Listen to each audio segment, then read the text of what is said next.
Эрдэнэ төлбөрийн 2 дугаар аваалгад эзэн сууж тухайн аваалгыг түшиглэн зэс ялгах үйлдвэр барих гэрээг байгуулсан Ажид ихт компанийн хувьцааны 50%-ийг тухайн үед Понцгийн цагааны эхнэр болох Даян Доржийн Эрдэнэ цэцэг, үлдэгдэл 50%-ийг нь Ховд аймгийн Дарив сумын уугуул, Элбэг Дорж ерөнхийлөгчтэй ойр дотны харилцаатай Ванчин цэрэнгийн Цамб нар хамтран эзэмшиж байжээ.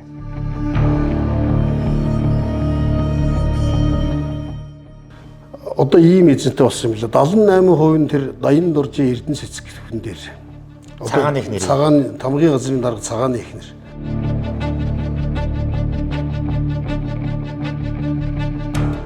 %22 нь болохоор цагааны гэр бүлийн компани. Нөгөө дөрвөн гишүүнтэй компани бид юм лээ. Тэр нь цагаан, Эрдэнэ цэцэг тэгээ 2 хөөхтөн.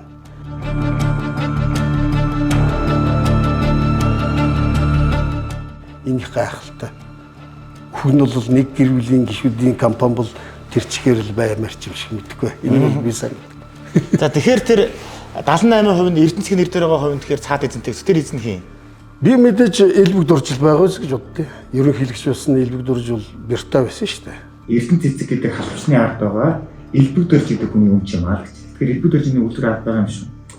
Одоо яг байна гэсэн тийм надад мэдээлэл болоо. Байх магадaltaй.